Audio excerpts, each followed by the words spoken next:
Today, we will look into the mysteries of Orion, the ancient myths, beliefs, and allegations of alien visitations, and modern scientific research into exoplanets. For millennia, the Orion Belt celestial trio of stars has served as a beacon for human wonder and legends. But what if the whispers held truth? What if the enigmatic glow of Orion concealed a secret more profound than constellations can tell? I'm on a journey of discovery. I am seeking answers to some of the most challenging mysteries that face mankind, and many nuggets of knowledge that could bring those answers are unsolved cases and tales of the strange and unexplained. This show focuses on recounting cases and stories of unknown phenomena, mysterious events, weird places, and the unexpected. So please make sure to like, subscribe, and comment your thoughts on what we are about to cover today.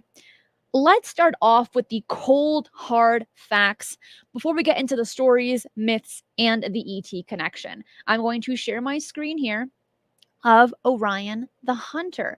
So, the iconic Belt of Orion contains three bright stars: Alnilam, Mintaka, and Alnitak as well.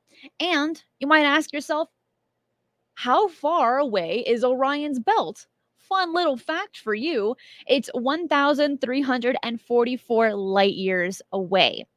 Currently, and that's in bold and all caps, no confirmed exoplanets have been detected around any of the three stars in the Belt of Orion. However, there are some tantalizing hints and ongoing investigations suggesting potential planets lurking around these celestial giants.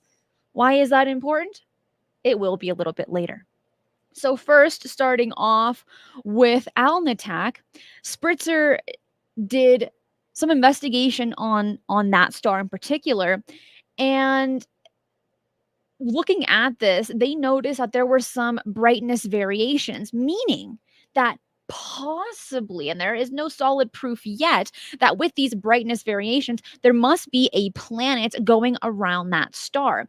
And it is approximately 6.4 million years old, which, in the terms of stars, that's pretty darn young, if you ask me. And it might be one of the youngest of the three belt stars.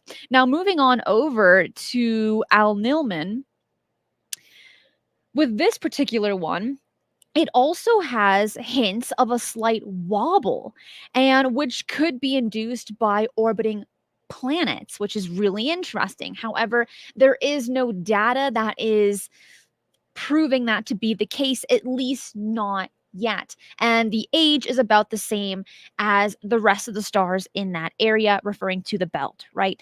And then looking at Mintaka, also looking at Spritzer's data, it's saying that it also has some brightness variations, meaning there potentially could be a planet orbiting that star, but it could also be a presence of dust clumps.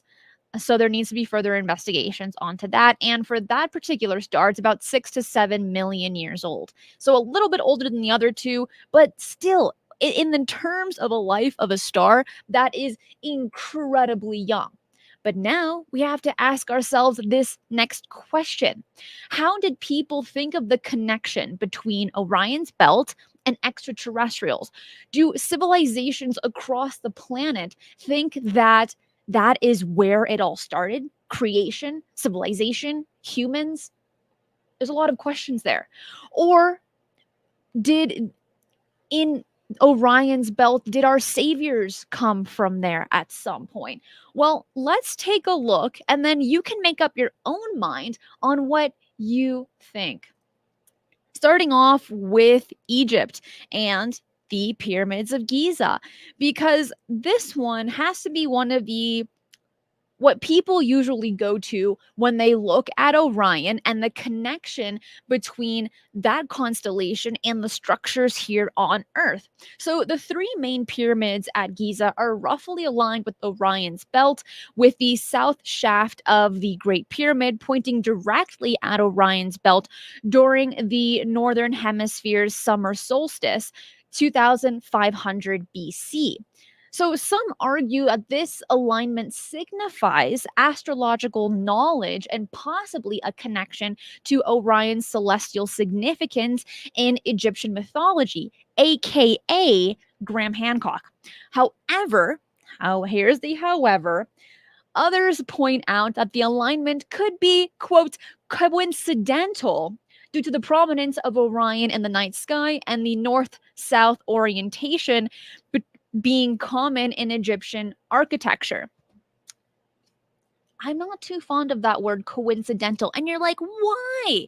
Everything can be coincidental. Yes and no. In ancient times, nothing was coincidental. Everything had a purpose, everything had a meaning, and we have lost that in present day to now we think, oh, that's a nice place to build. It's got good real estate, it's got low property tax, and that'll do just fine. But in ancient times, everything it had a significant purpose, not just saving money, not just for good real estate, but usually it had to do with worshiping their gods, connecting or being a following star constellations, following solstices. There was a significant purpose for it. So the word coincidental in this particular case, I'm showing my bias here, I don't buy it. At least not for this case. There can be a few others that I can say, okay, coincidental, I can buy that, but not here. Not with Egypt, when time and time again, from just doing like any basic research when it comes to Egypt, you will realize very quickly that everything was placed there. Any of their structures were placed there for a reason. But also, here's another very significant point that we're going to see time and time again with all the structures that I'm going to mention to you, or at least almost all of them. And that is the meaning behind the structure.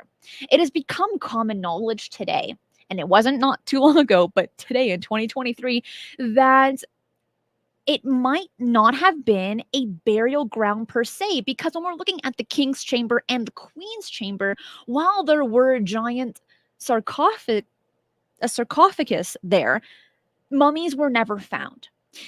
I had Jason Mantell on the show a while back, and he is a prominent guest in Ancient Aliens, and he mentioned that through his research, and you can find a lot of people's research on this, that they have found Baghdad batteries. And so then there is the theory that the pyramids of Giza were not burial grounds, but instead they had to be some kind of charging port for spacecraft. Is that the case?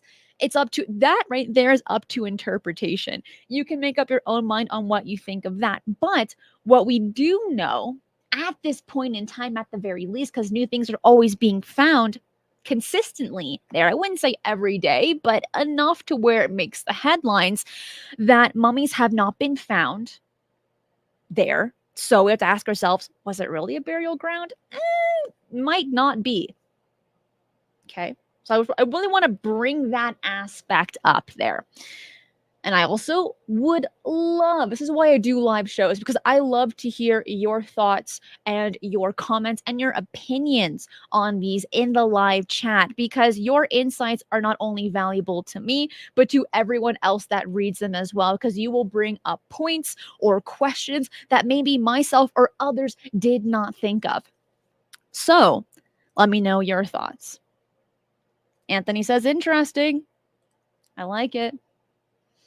It is. Hopefully it is. If you're enjoying the show thus far, hit that like button. It lets me know that you're enjoying the show. And it says, hey, you too, we want more content like this. Now, this is not a typical show that I do right here where it comes to stars and constellations. And you might ask yourself, why is Cristina doing this today? Great question. Let me tell you why.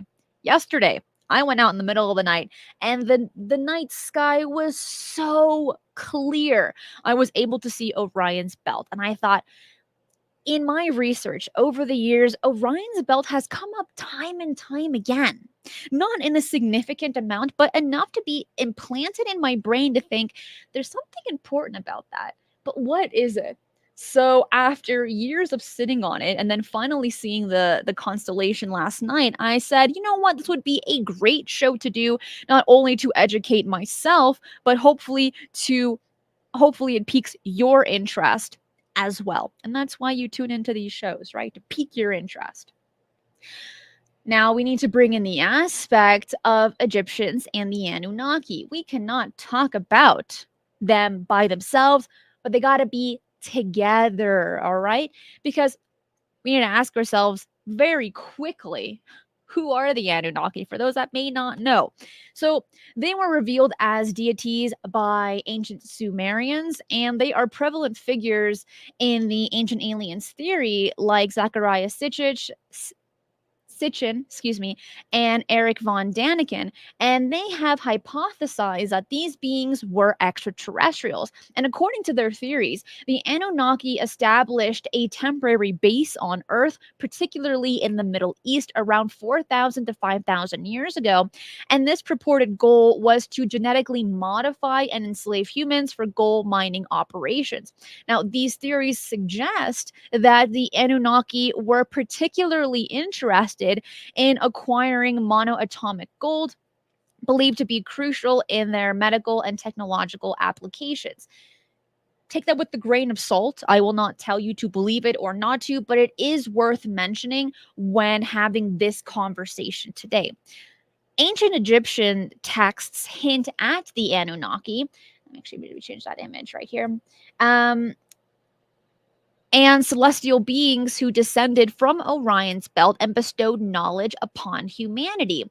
And the Anunnaki, particularly gods like Anu and Enki in Mesopotamia, share similarities with Egyptian counterparts like Ra and Osiris. And these parallels could merely suggest, cultural exchange or shared origins.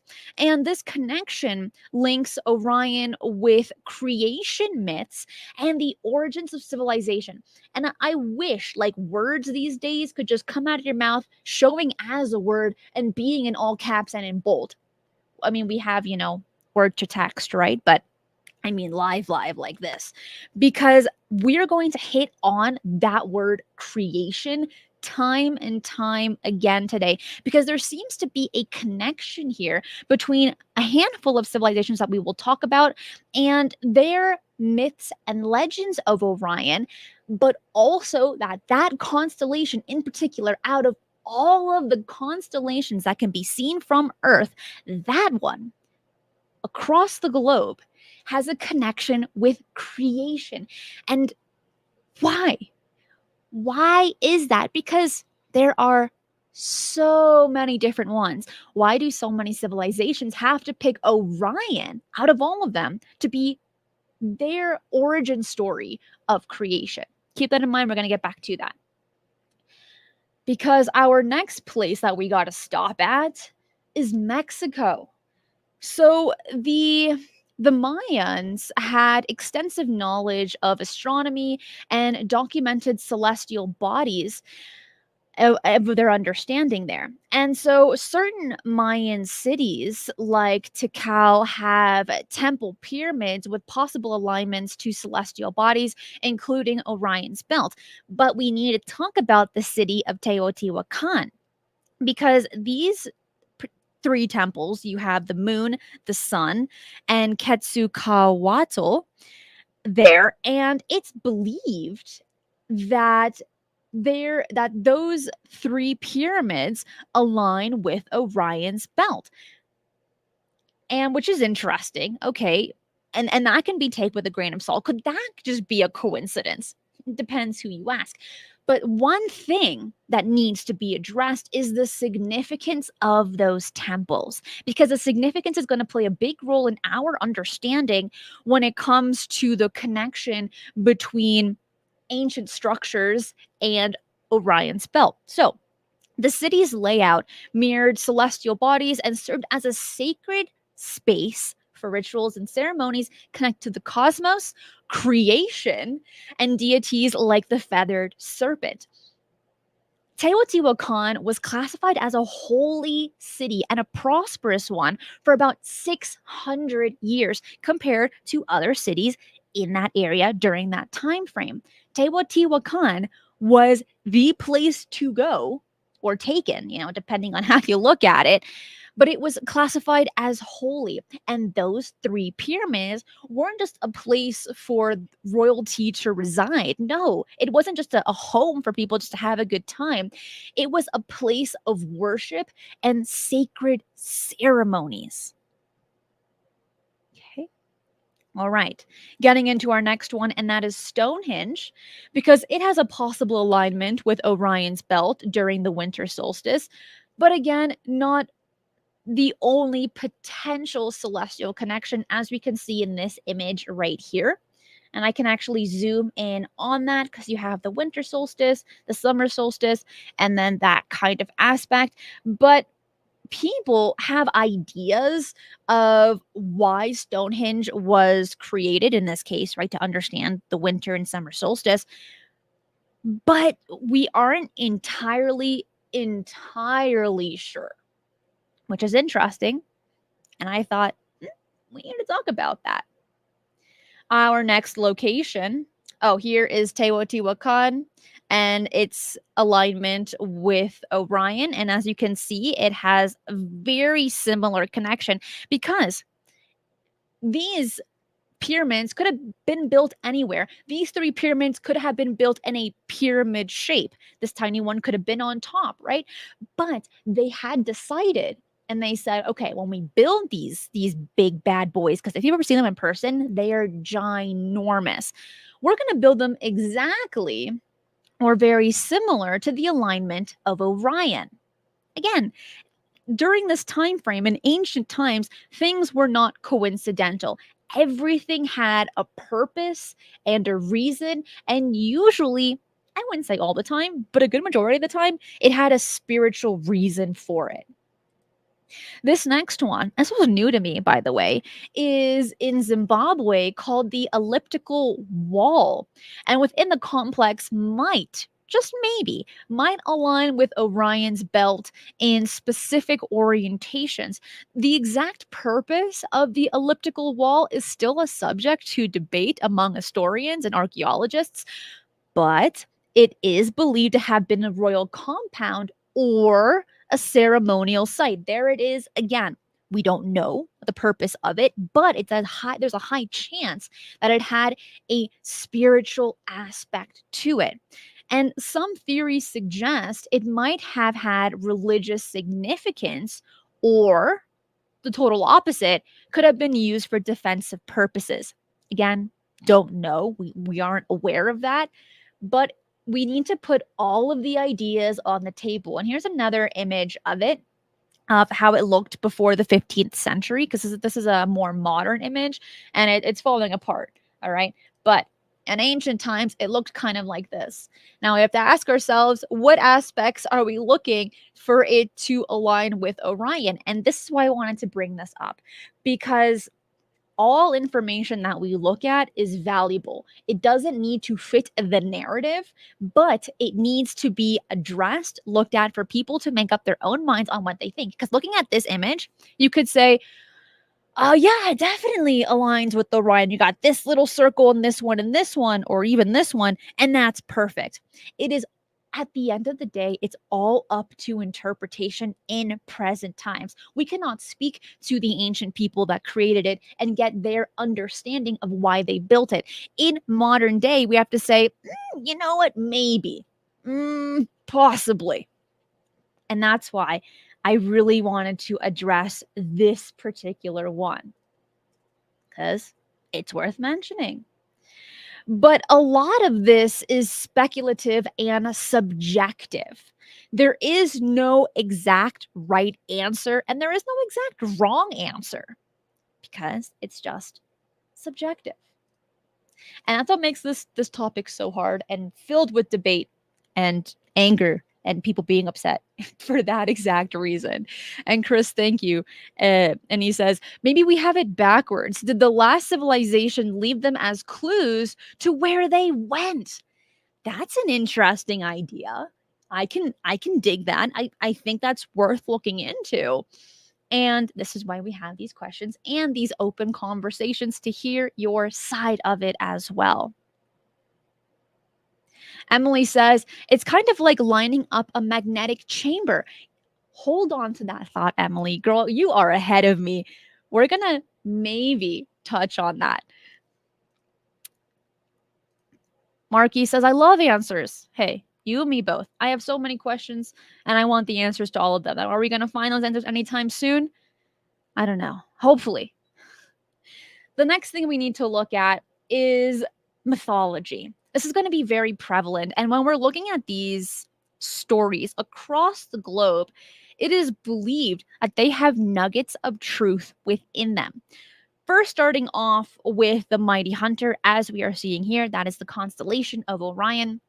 It's often depicted as a giant with a bow or club, and Orion embodies the hunter across various cultures. In Greek mythology, he boasts superhuman skills and hunts beasts across the heavens, forever pursuing the seven sisters. And this association with hunting speaks to themes of mastery over nature, strength, and perseverance.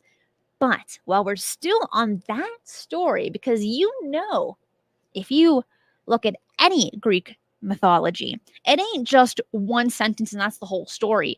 These have full-blown lives worth of stories that sometimes can be a little hard to follow. So continuing on with Orion right here, Orion's death is a reoccurring motif, often linked to his pursuit of the seven sisters or his arrogance. And in some myths, he's stung by a scorpion sent by Artemis, while others involve Apollo's jealous wrath. However, his placement amongst the stars signifies a form of immortality, his essence reborn in the heavens, and the myth cycle explores themes of mortality, divine jealousy, and the cyclical nature of life and death.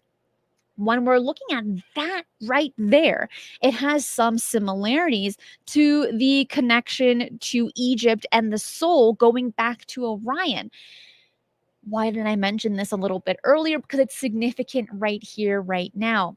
It was believed during that time frame in ancient Egypt that when people died, usually royalty, the majority of the time royalty, their soul was going to return to that constellation. Out of all of the constellations out there, they had to pick Orion because it's to them believed to be the constellation of creation.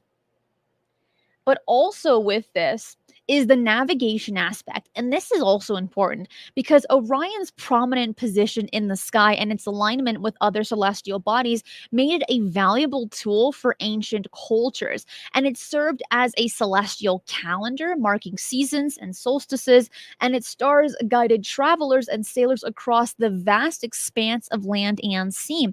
And the role signifies Orion's association with cosmic order, navigation, and connection to the universe's rhythms as well. So this is very cool and it needs to be addressed.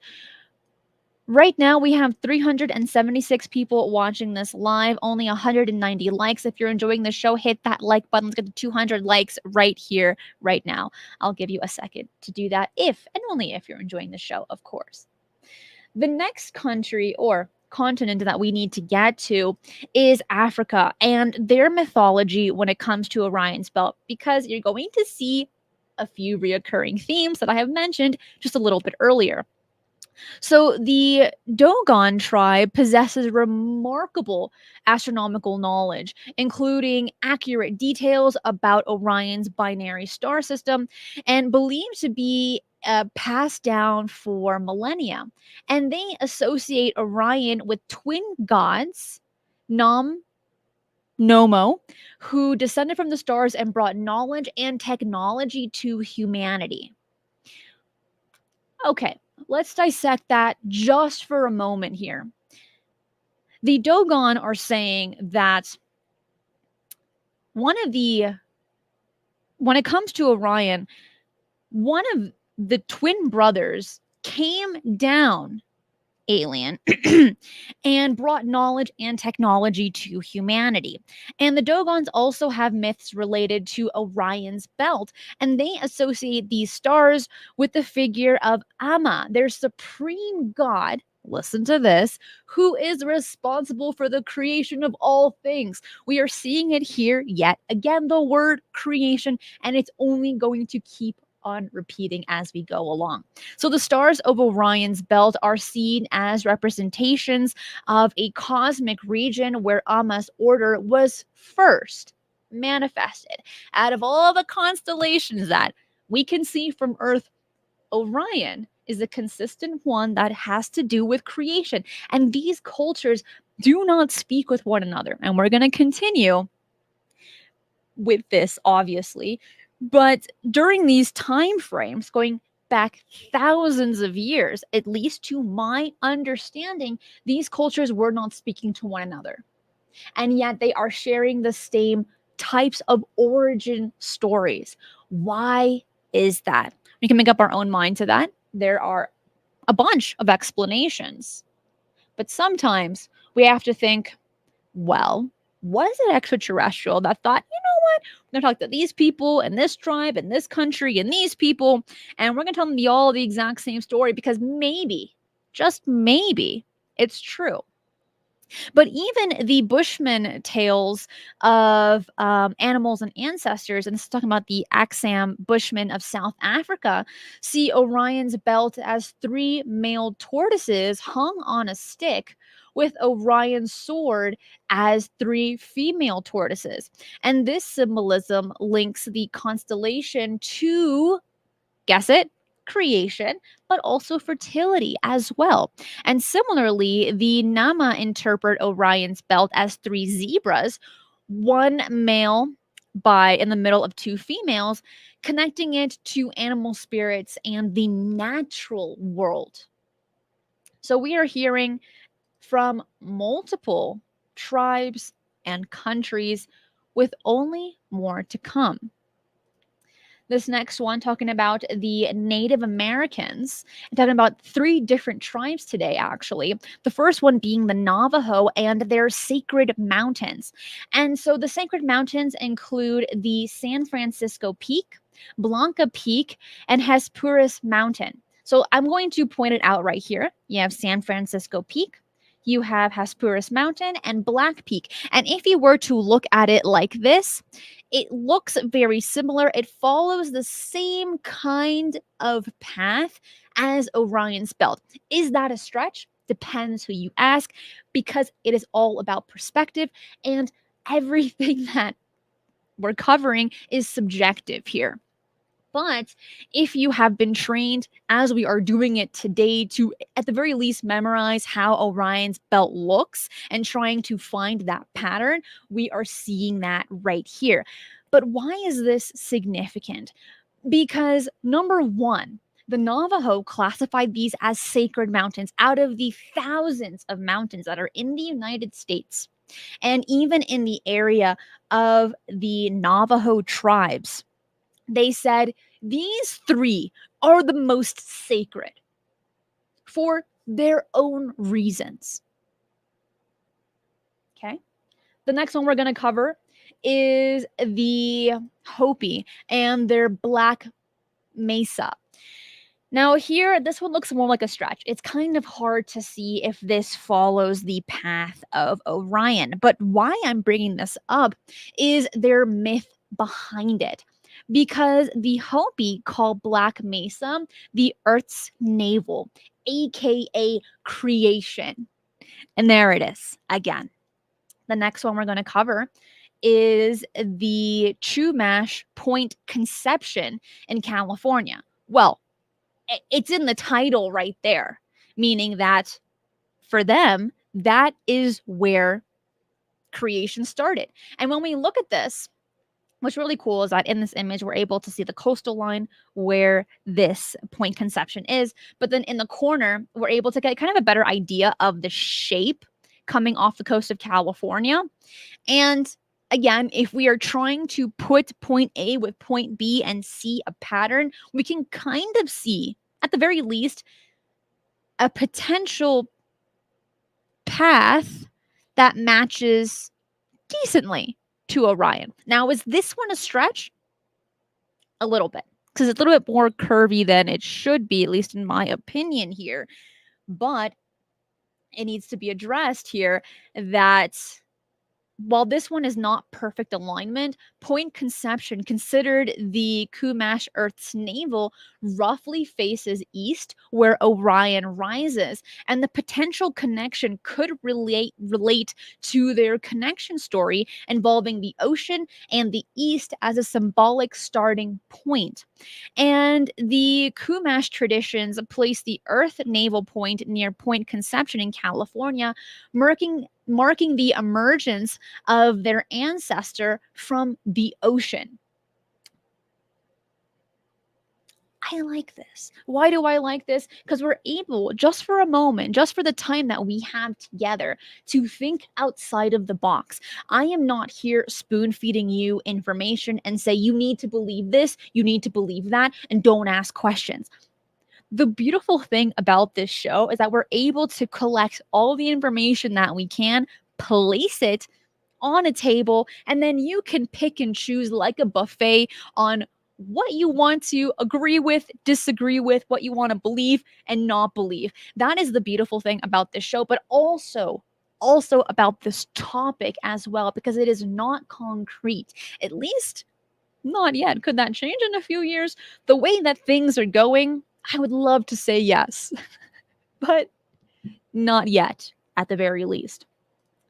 And the prominence of Orion's belt in diverse cultures across continents and throughout history might suggest a shared ancestral memory or knowledge received, maybe, from an extraterrestrial source. And the repetition of this motif in myths and symbolism could be seen as evidence of an ancient message passed down through the ages. And ancient civilizations across the globe, from Teotihuacan in Mesoamerica to Egypt and Mesopotamia, constructed structures aligning with Orion's belt. And these alignments suggest not only astronomical knowledge, but also symbolic connections to celestial cycles, deities, and creation stories as well.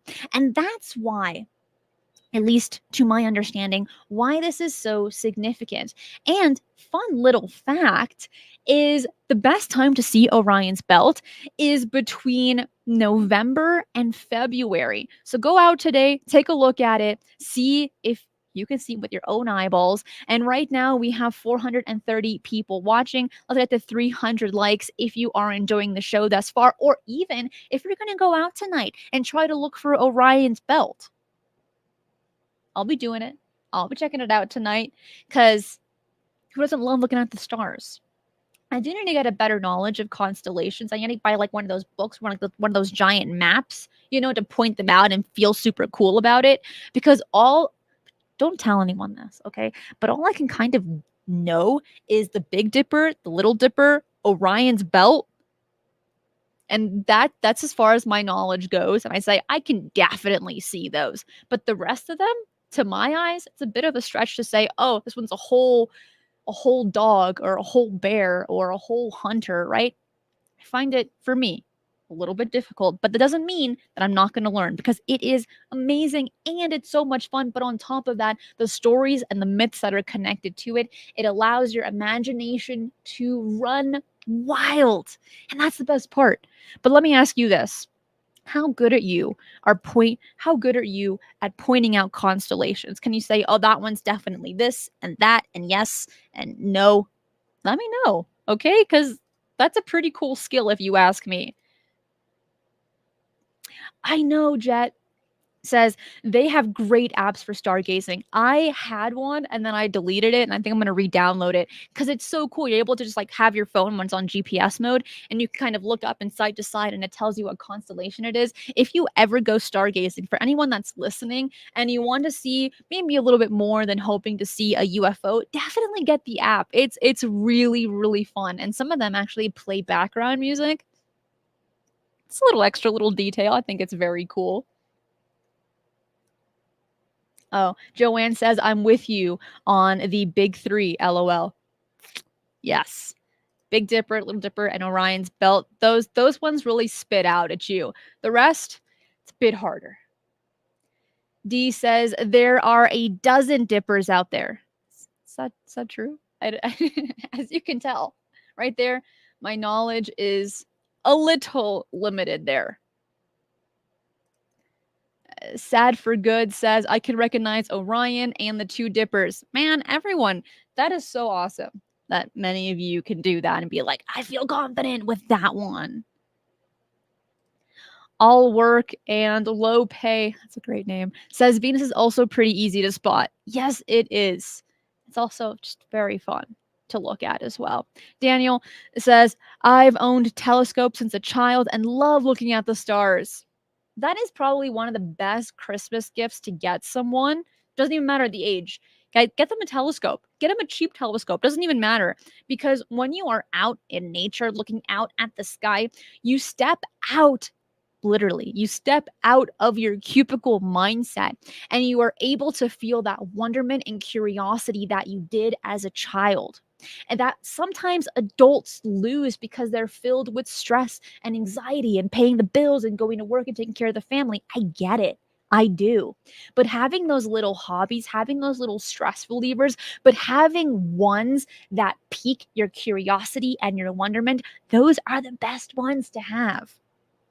Keeps you young too. So if you feel a little nervous about getting maybe a few extra wrinkles, curiosity and sunscreen gonna be your best friend. So we have to ask ourselves this very last question. Is there a connection between Orion's belt and shared knowledge from extraterrestrials? That is for you to decide.